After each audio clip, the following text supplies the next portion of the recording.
ni dapat usa sa studyhan no sa flood control o sa pag ayo ng mga kanal.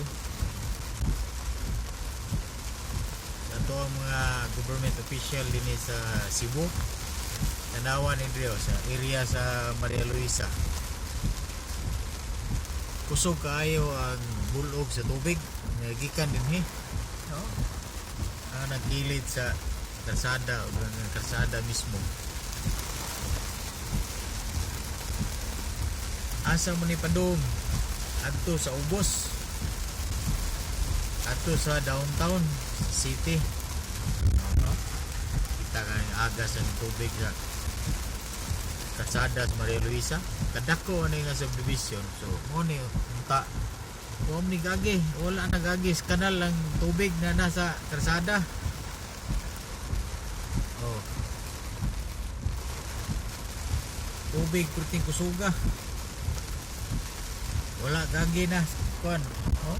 Oh, bugwa ko kita atong kilid, bugwa ka tubig, oh kilid, oh kilid sa kuan kanang puti-puti puros na tubig. Oh, grabe yung tubig, wa na gagi. Oh kita ka na, oh gabukal, oh gabukal, oh tubig na siya. Mo na ikuan og base studyhan nagmaayo sa maghimo og kanal. Di man ni mato, oh tubig, oh gabukal, oh tindagan ng tubig.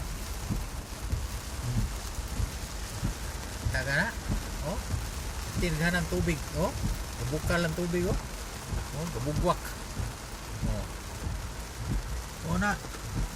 Muna ikuag base, kuag kana untang panahon sa ting-ulan, usog kayo ng ulan, musaka na ato ang mga government official nang in charge sa pag-develop aning mga drainage na to ba, musaka og bukid, labi na aning mga subdivision.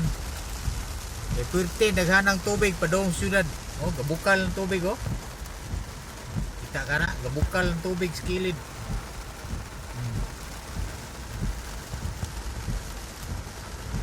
Wa gagis kanal, oh gagis kanal nanas kasada, oh naog na diha, oh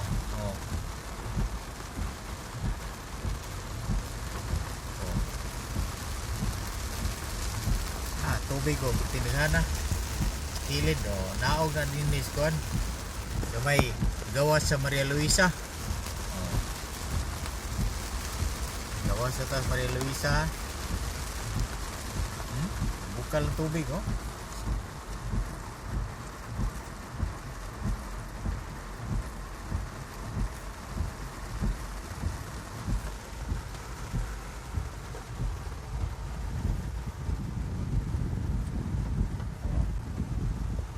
gawas tag Maria Luisa, oh tubig din, oh wa gagi sa kon, wa gagi sa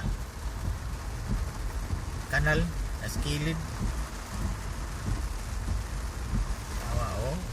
Tubig, oh asa man padog, mo na studyhan, dili kay taka lang mo kaut.